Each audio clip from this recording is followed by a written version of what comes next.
Hello friends, welcome to Bacha Edutech. I am Mayur Bacha and we were studying science. इससे पहले के lecture में हम laws of motion इस chapter को देख रहे थे और इस चैप्टर में हमने कुछ नए कंसेप्ट्स भी सीखे थे, जैसे डिस्टेंस, डिस्प्लेसमेंट और उनमें क्या डिफरेंस है। सिमिलरली उसी से रिलेटेड दो नए कंसेप्ट्स भी थे, जैसे स्पीड और वेलोसिटी। तो आज हम देखेंगे इस चैप्टर का आगे का पार्ट।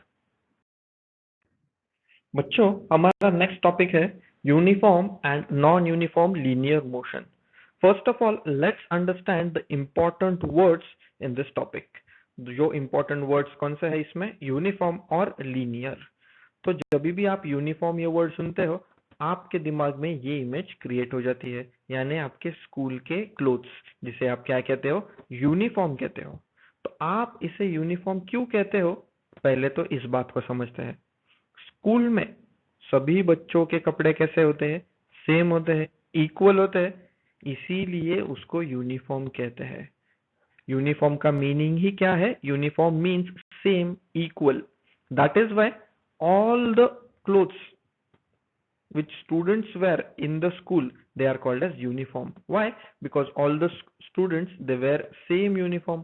हर बच्चे का यूनिफॉर्म कैसा है, सेम है, इसीलिए उसे क्या कहते हैं, यूनिफॉर्म कहते हैं। Similarly the second image which gets into your head is this one. मतलब जो पुलिस वाले होते हैं उनके कपड़े को भी आप क्या कहते हैं, यूनिफॉर्म कहते हैं। पुलिस वालों का वो यूनिफॉर्म होता है। क्यों? क्योंकि सारे पुलिस वालों के कपड़े कैसे होते हैं, एक जैसे होते हैं, इसीलिए पुलिस वालों के कपड़े को क्या कहते हैं, यूनिफॉर्म कहते हैं। तो यूनिफॉर्म का मीनिंग क्या हो गया, सेम, इक्वल। जो नेक्स्ट इंपॉर्टेंट वर्ड है वो है लीनियर। अगर बच्चों आप ठीक से ध्यान दोगे तो आप देख पाओगे कि लीनियर का स्पेलिंग क्या है, LINEAR। लीनियर के स्पेलिंग में ही एक वर्ड है, वो है लाइन, LINE। तो लीनियर का मीनिंग क्या होता है, जो लाइन से रिलेटेड है। यानी कि लीनियर मोशन ऐसा मोशन होता है जो एक ही लाइन में होता है, विदाउट चेंजिंग एनी डायरेक्शन। सो एक ही लाइन में होने वाले मोशन को हम क्या कहेंगे, लीनियर मोशन। ऐसे मोशन में डायरेक्शन चेंज नहीं होती। बच्चों, यूनिफॉर्म और नॉन यूनिफॉर्म मोशन ठीक से समझने के लिए टेक्स्ट बुक में एक एक्टिविटी दी गई है। चलो let's study it. Amar, Akbar and Anthony are traveling in different cars with different velocities. तीन लोग, अमर, अकबर और एंथनी, तीन अलग अलग कार्स में बैठ के अलग अलग वेलोसिटीज से ट्रेवल कर रहे हैं। The distances covered by them during different time intervals are given in the following table.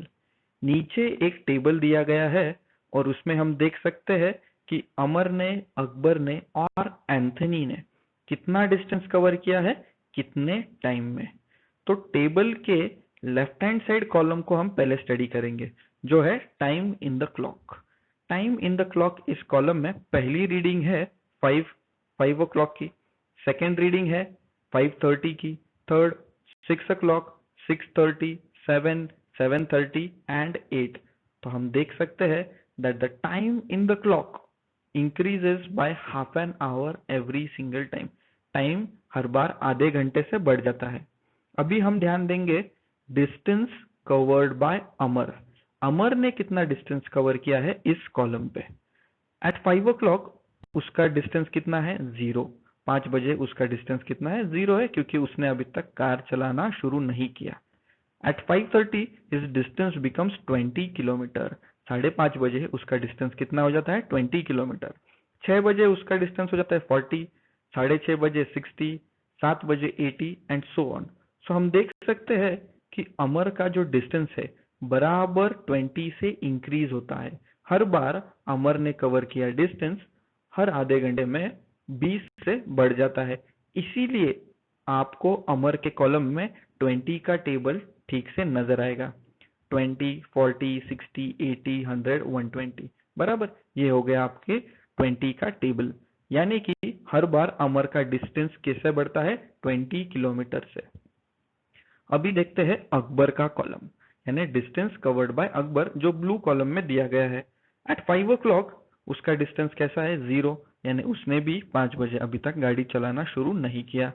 At 5:30 his distance becomes 18 kilometer. तो वो कितने से बढ़ा है? 18 किलोमीटर से. At 6 o'clock his distance is 36 kilometer. So again his distance has increased by 18 kilometer. At 6:30 his distance is 42 kilometer. Pay attention. अब तक distance कैसा बढ़ रहा था? 18 किलोमीटर से. लेकिन अभी डिस्टेंस कितना बढ़ा है?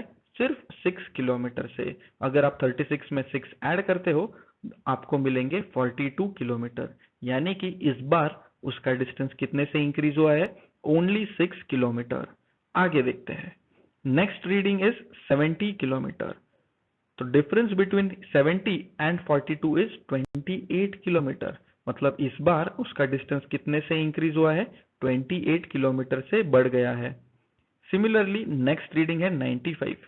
If you subtract 70 from 95, you will get 25. मतलब अब उसका डिस्टेंस कितने से इंक्रीज हुआ है? 25.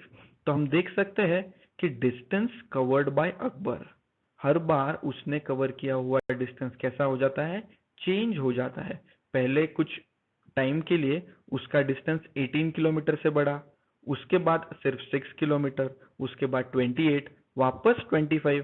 तो हर बार उसने कवर किया गया डिस्टेंस क्या हो जाता है? चेंज हो जाता है.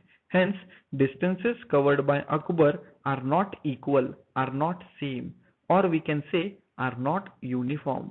Now let's pay attention to the last column, that is distance covered by Anthony in kilometre. Anthony ने कितना डिस्टेंस कवर किया ये देखते हैं. 5 बजे भी उसकी गाड़ी, एंथनी की गाड़ी एक ही जगह पे थी, वहीं पे खड़ी थी, इसीलिए डिस्टेंस कितना है? 0. At 5 o'clock his distance is 0 kilometer. At 5:30 it becomes 14 kilometer. At 6 o'clock it becomes 28. At 6:30 it becomes 42. तो हम देख रहे हैं कि एंथनी का डिस्टेंस हर बार 14 किलोमीटर से बढ़ रहा है. पहले 0 to 14 हुआ, यानी कि 14 से इंक्रीज हो गया.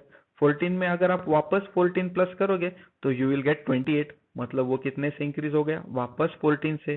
14 3 जार 42. मतलब अगेन एट 6:30 PM उसका जो डिस्टेंस है वापस 14 से इंक्रीज हुआ है.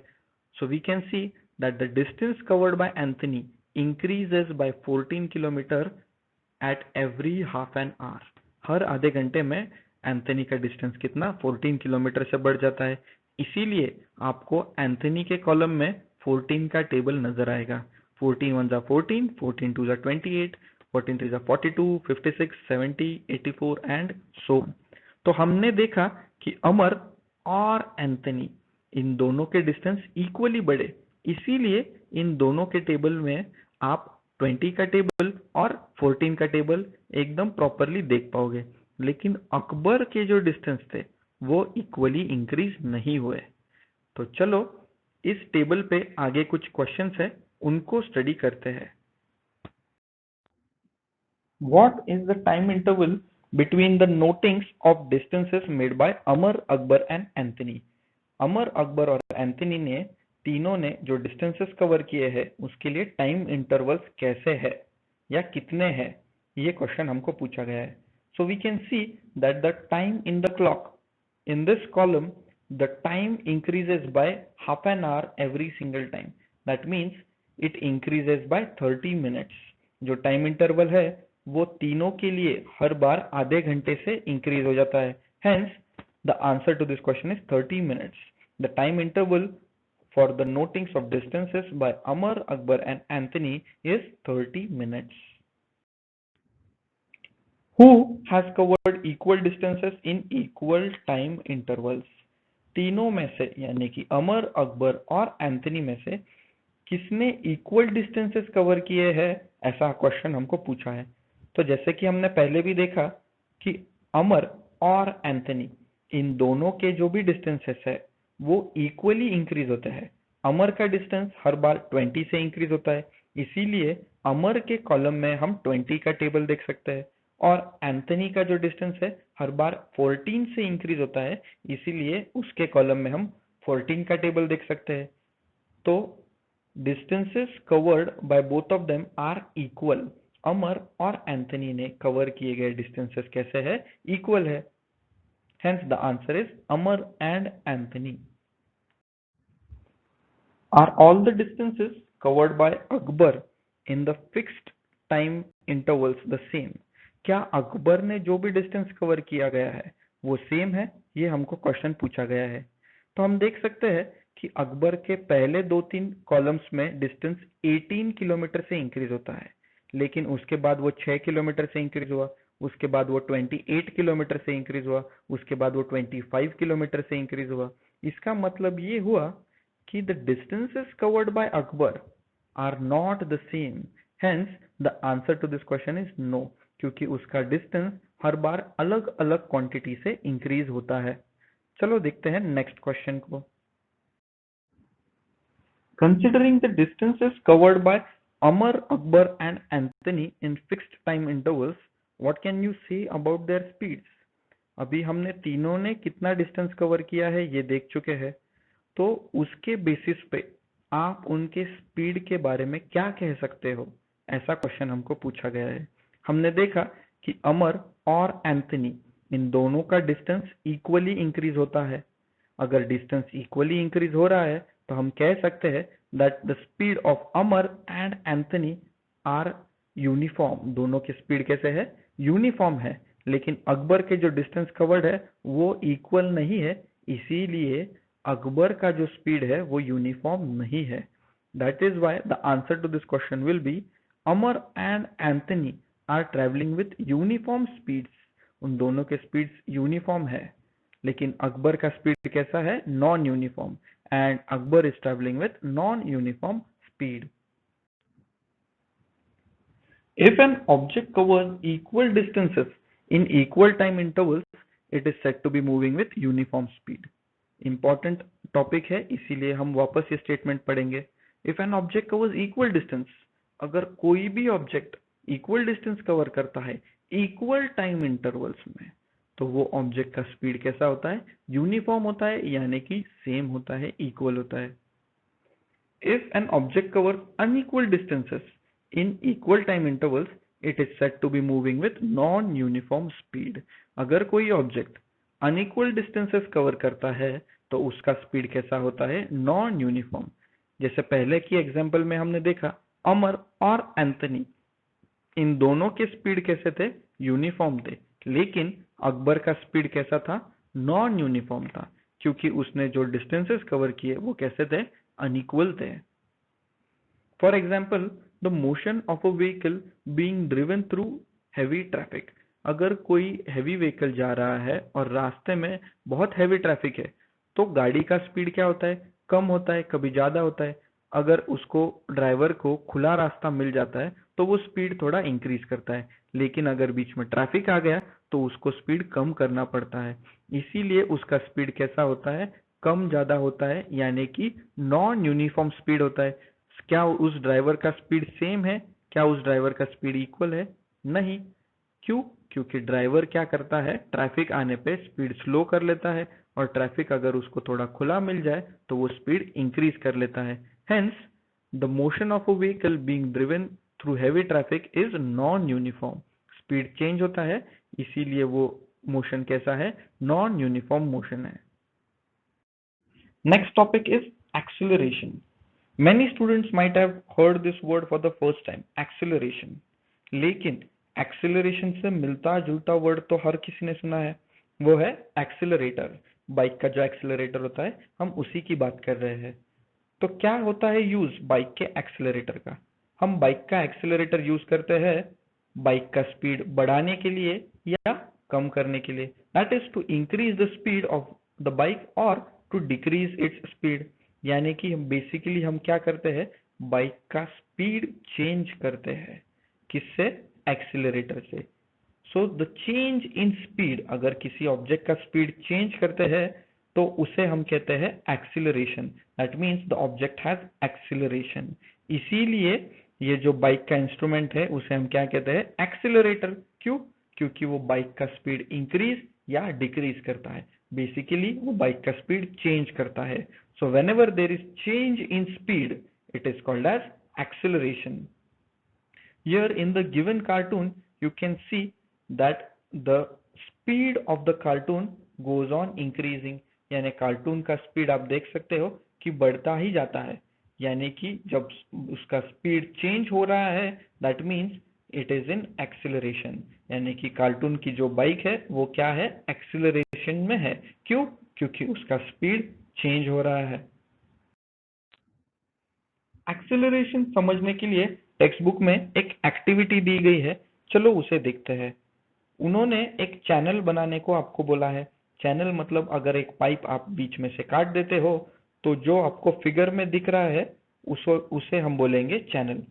आपको क्या करना है कि चैनल एक इंक्लाइंड पोजीशन पे होल्ड करना है, यानी टेढ़ी पोजीशन पे उसको पकड़ना है और चैनल से एक बॉल को छोड़ देना है। तो आप देख पाएंगे कि बॉल जब भी आप चैनल से रिलीज करोगे तो बॉल का स्पीड क्या तीनों पोजीशंस पे सेम होगा। यहाँ पे मैंने 3 पॉइंट्स मार्क किए हैं। आप देख सकते हो कि चैनल के स्टार्टिंग में है पॉइंट ए, चैनल के बीच में है पॉइंट बी और चैनल के आखिरी पोजीशन में एंडिंग पोजीशन में है point C. So the question they have asked is, will the velocity of the ball be same at all the places? क्या तीनों जगह पे बॉल की वेलोसिटी सेम होगी? तो इसका आंसर है obviously no. At point A उसका स्पीड कैसा होगा? सबसे कम होगा। पॉइंट बी पे आते आते उसकी वेलोसिटी या उसका स्पीड काफी बढ़ गया होगा और एट पॉइंट सी जब तक वो बॉल पॉइंट सी पे आएगा उसका स्पीड काफी बढ़ गया होगा। So at point C it will have maximum speed. यानी कि बॉल का जो स्पीड है वो तीनों पोजीशन पे अलग है, तीनों पोजीशन पे आते आते वो स्पीड बढ़ गया है। यानी कि there is change in velocity और there is change in speed, hence the ball has acceleration. हम कह सकते हैं कि बॉल के पास क्या है, एक्सिलरेशन है। दूसरा जो एग्जाम्पल आपके टेक्स्ट बुक में आपको दिया है वो है स्लाइड का।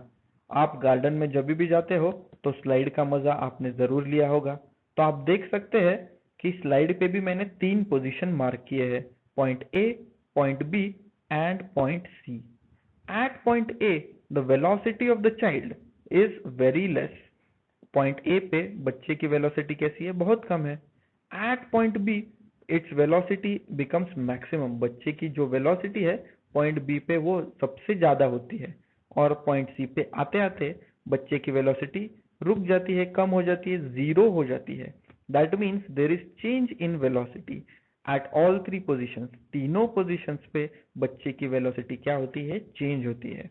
पॉइंट ए पे वो सबसे कम होती है, पॉइंट बी पे वो सबसे ज्यादा होती है और पॉइंट सी पे वेलोसिटी जीरो हो जाती है, यानी वेलोसिटी हर बार चेंज होती है।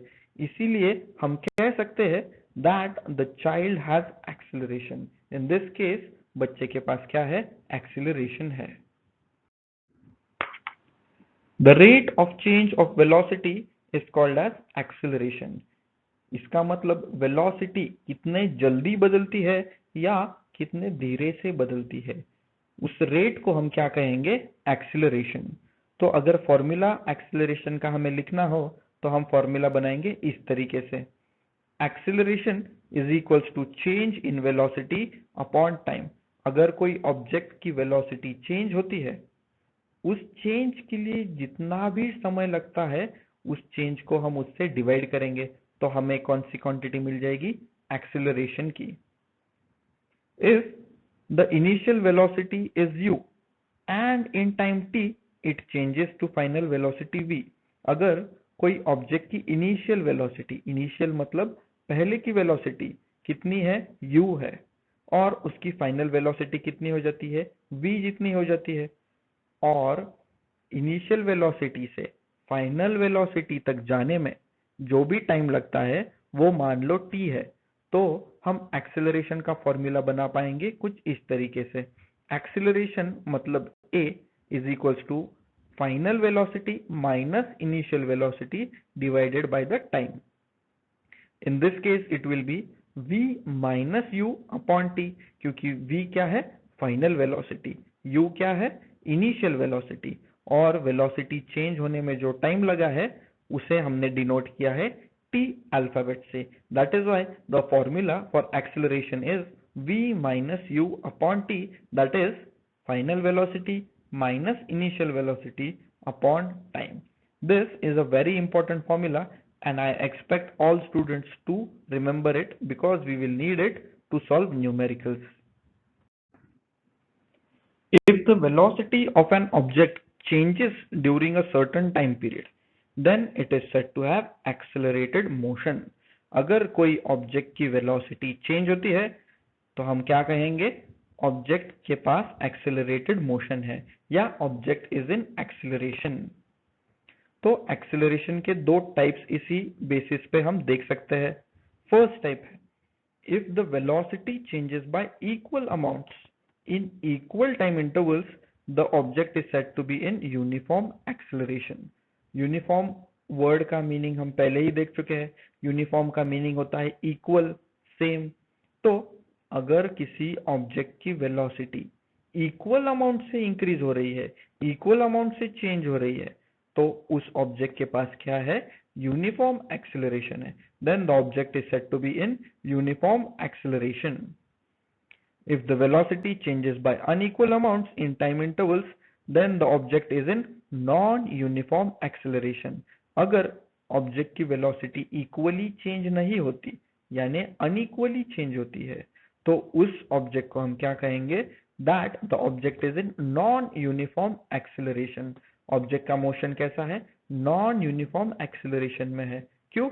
क्योंकि उसकी वेलोसिटी अनइक्वली इंक्रीज हो रही है, इक्वल उसकी वेलोसिटी नहीं है, उसकी वेलोसिटी इक्वल नहीं है, इसीलिए उसका मोशन कैसा है? नॉन यूनिफॉर्म एक्सेलरेशन है।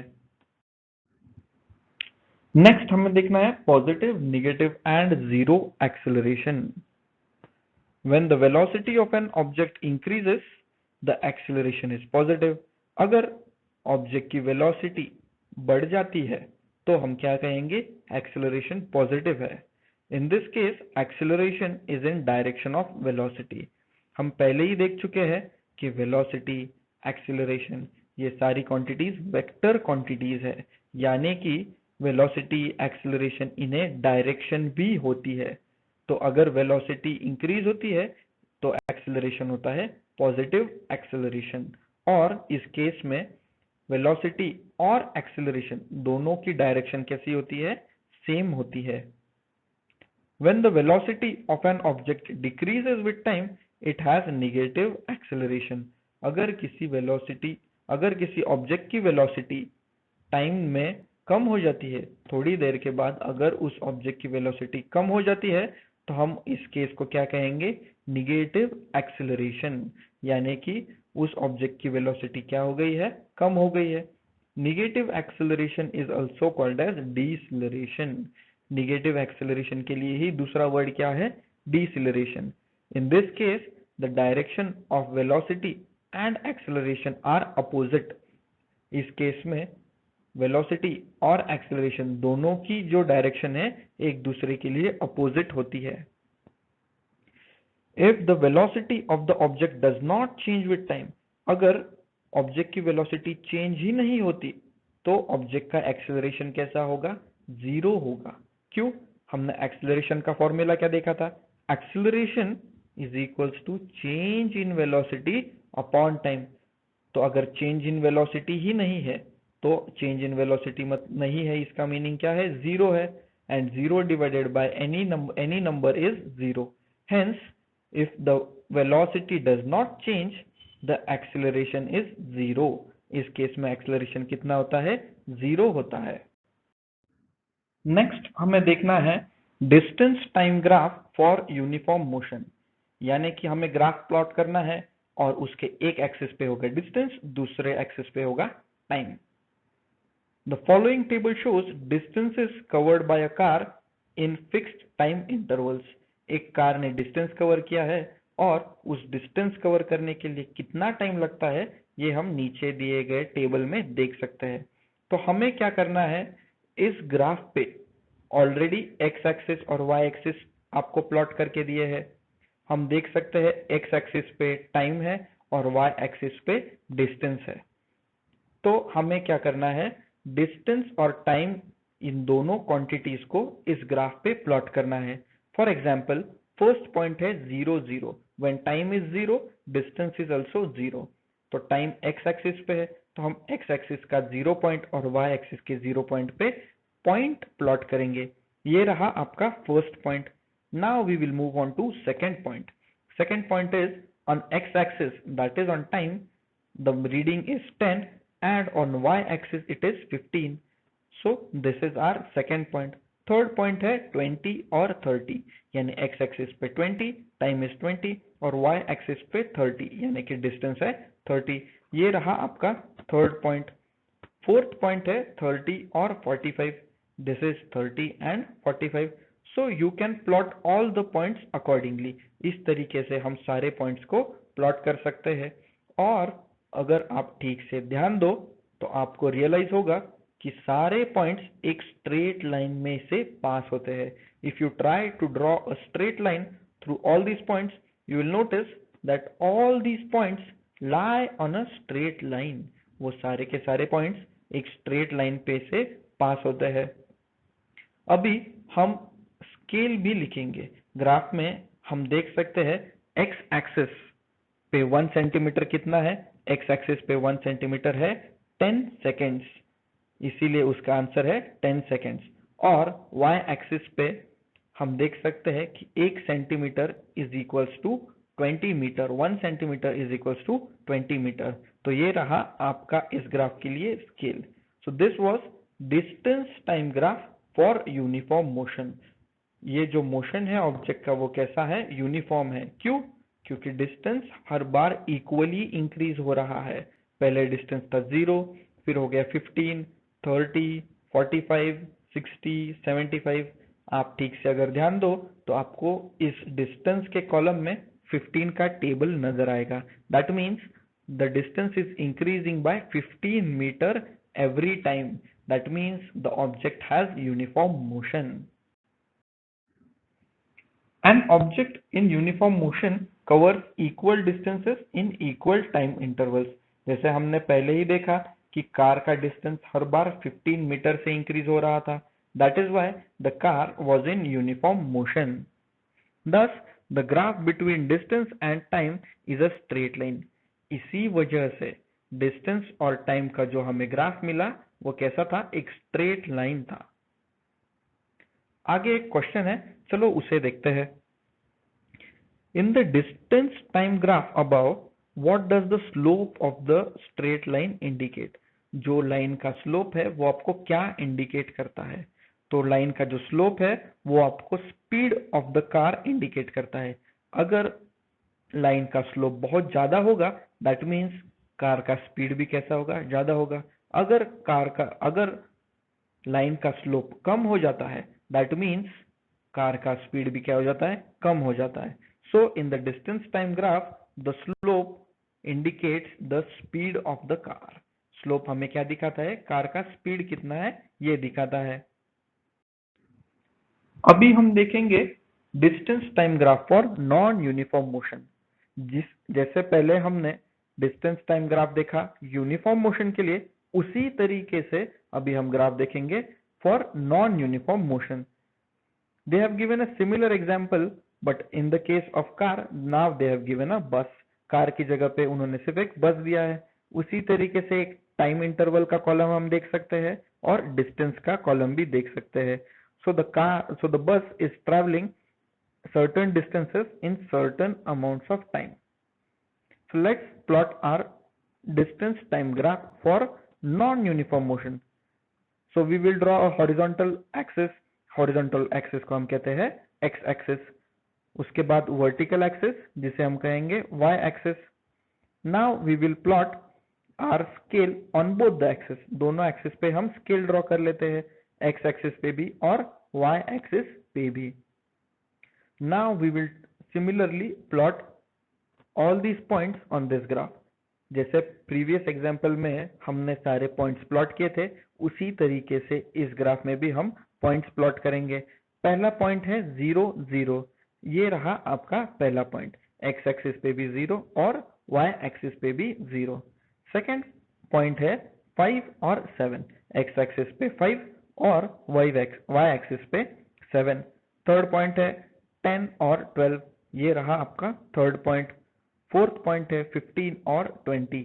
इस तरीके से हम सारे पॉइंट्स प्लॉट कर सकते हैं। So if you try to draw a straight line through all this points, अगर आप इन सारे पॉइंट्स को एक स्ट्रेट लाइन में से पास करना चाहो तो आप वो नहीं कर सकते। All these points do not lie in a straight line, क्योंकि मोशन जो है वो नॉन यूनिफॉर्म है, इसीलिए जो ग्राफ हमें मिलता है वो स्ट्रेट लाइन नहीं मिलता। Does the graph show a direct proportionality between distance and time? जो पहले हमने अभी ग्राफ देखा नॉन यूनिफॉर्म मोशन के लिए, क्या वो ग्राफ में डिस्टेंस और टाइम डायरेक्ट प्रोपोर्शन में है? तो obviously distance and time are not in direct proportion, क्योंकि डिस्टेंस अनइक्वली इंक्रीज होता है। डिस्टेंस में जो चेंज है वो अनइक्वल है। Here the distance changes non uniformly, मतलब ही अनइक्वली। दस the bus is having non uniform motion, इसीलिए बस का जो मोशन है वो कैसा है? वो नॉन यूनिफॉर्म है। What difference do you see in the distance time graphs for uniform and non-uniform motion? अभी हमने दो ग्राफ्स देखे, पहला था यूनिफॉर्म मोशन के लिए और दूसरा था नॉन यूनिफॉर्म मोशन के लिए। तो इन दो ग्राफ्स में आपको क्या डिफरेंस नजर आया, ऐसा क्वेश्चन पूछा है। तो we can see that in the first graph, that is for uniform motion, the line was a straight line, हमें एक स्ट्रेट लाइन मिली। क्यों? क्योंकि the motion was uniform. Over there the distance was directly proportional to time, उधर time और distance दोनों भी quantities एक दूसरे को डायरेक्टली प्रोपोर्शनल थे। लेकिन जो सेकंड ग्राफ हमने देखा नॉन यूनिफॉर्म मोशन का, उधर डिस्टेंस एंड टाइम वो दोनों क्वांटिटीज एक दूसरे को प्रोपोर्शनल नहीं है, इसीलिए हमें स्ट्रेट लाइन नहीं मिलती। So the answer is for uniform motion distance covered is directly proportional to time, and for non-uniform motion it is not directly proportional. तो बच्चों आज के लेक्चर में हम इतना ही देखेंगे, बाकी जो बचा चैप्टर है उसे देखेंगे हम अगले लेक्चर में। Thank you.